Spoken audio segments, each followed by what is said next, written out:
How do you tell somebody that their strategy for success is completely wrong? In other words, they've developed a strategy that guarantees failure, but they think it's a strategy for success. How do you tell them that it's all wrong? Here, what I'm talking about here is Black Lives Matter. I made a list of all the things that they're doing wrong strategically that no one would argue with, okay? So this is specifically a list that I believe something close to 100% of people who understand management, leadership, success, and anybody who has any expertise in how to get stuff done, I believe would agree with me that these are strategy mistakes. The obvious outcome of doing literally everything wrong is segregation. And you're seeing that, but we're not calling it that yet.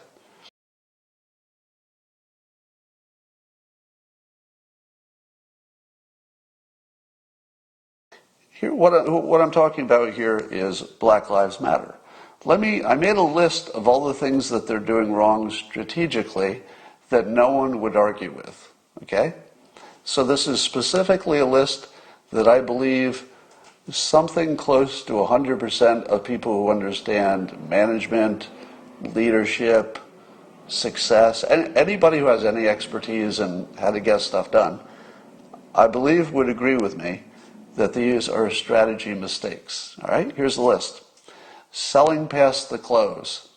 Have I ever talked about that? It's when you've already closed the sale, the buyer has agreed to buy, you've agreed to sell, now all you have to do is take their money.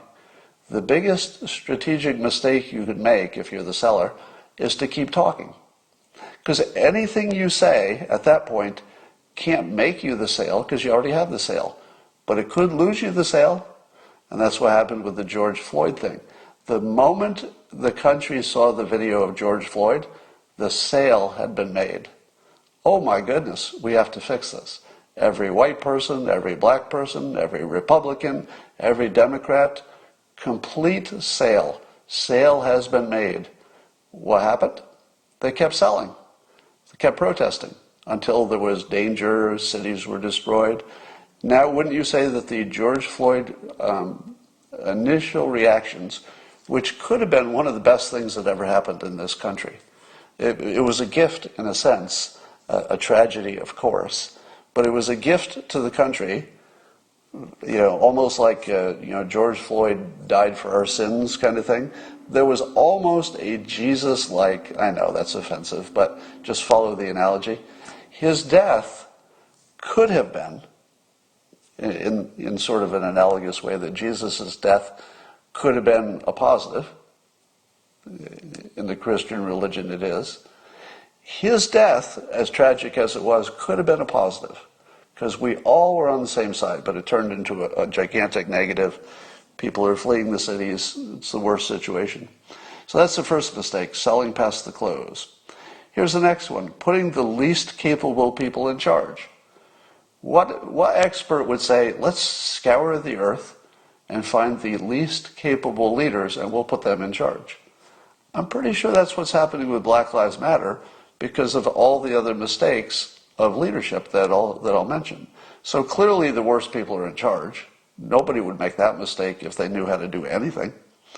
How about this? Seeing the world as a zero-sum situation, meaning I can't win unless you lose, versus an abundance situation, which is I'm glad you have yours, now I'll work on getting mine. Hey, look, we can both have as much as we want if we all do the same. If we all do the right stuff, we all get benefits. I don't know that there's any successful anything that has ever started with a zero-sum, I can't win unless you lose motivation. In the long run, that always fails. Always. And that's what you're seeing with Black Lives Matter.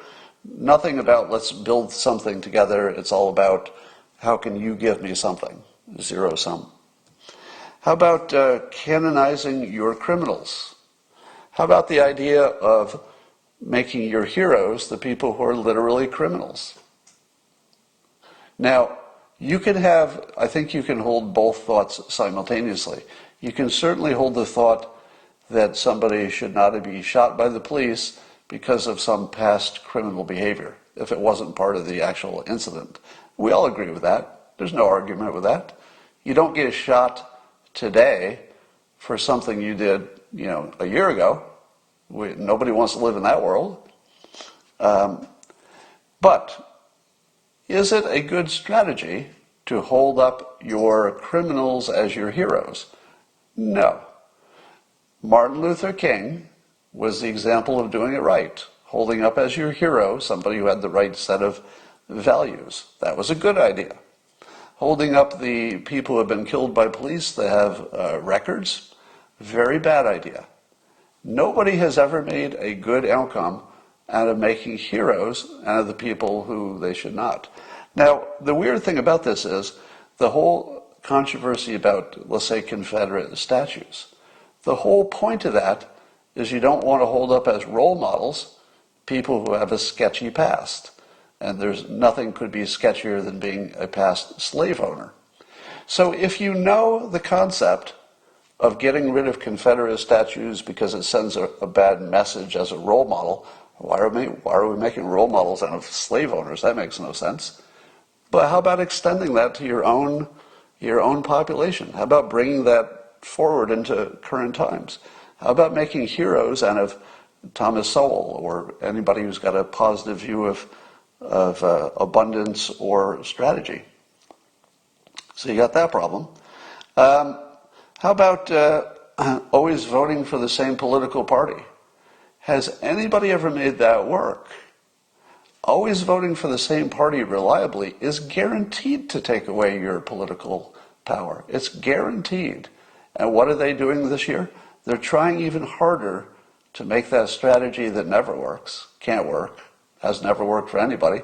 They're doubling down on a strategy they know can't work because it takes away their own power if you always vote for the same side. How about the idea of never taking personal responsibility? Yes, the police should be better trained, have more options. We should look into every possibility for better police service to the community to keep us safer, etc. Nobody argues with that. It's 100% agreed that anything can be done better, especially that. But does that take away your responsibility to teach your kids how not to resist arrest?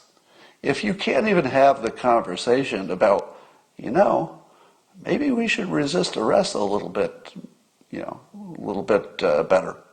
If you can't even discuss it, you have a failing strategy.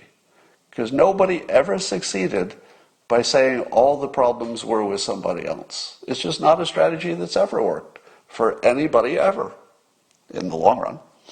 How about this? Not asking to do small tests. Do you know what works almost every time? Well, if you don't know exactly what to do to make something better, you say, hey, if we can't agree what to do, can we at least agree to test some things and see if those work? If you're not suggesting, let's do some trials and some tests, you don't have a strategy that can work. You don't. You don't even pretend you're doing something useful if you're not talking about how to create a small test. It's the only way you can improve if people don't automatically agree on what's the right thing to do. How about this? How about turning it into a racial problem instead of just figuring out how you can fix it? How could it ever work to turn it into a hate problem instead of a what do you do about it problem? Because, again, they're selling past the clothes. If you're talking about how it's racist or not racist, you're already in the wrong conversation. Because all the people you're calling racist have already said, I think we agree with you that we could do this better. Why are you still talking? You're just making it worse. Bad strategy. All right, how about focusing on your smallest problem instead of your biggest problem? Has anyone ever made that work? Let's make a list of all our priorities, and we'll spend all of our time on the lowest one. What's the lowest priority? Police mistreatment of the minority community. Is it real? It seems like it. It seems like there's definitely a disproportionate thing. Should it be worked on? Absolutely. Should we put, a lot of attention on it? Sure.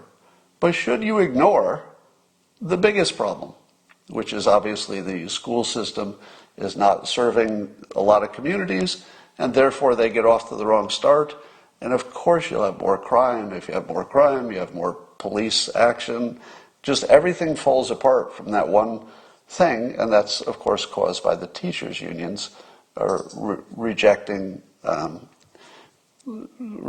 competition in the schools. So nobody ever made working on your smallest problem successful. How about this one? Violence.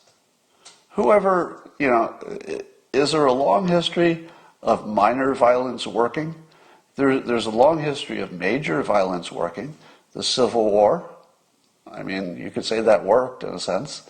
How about the American Revolution? That was violence. That worked. But what case has violence worked in individual cases? Like where I'll just shoot this guy or I'll kill this person. When has that worked? That just feels like the worst strategy in the world. How about ignoring the concept of reciprocity?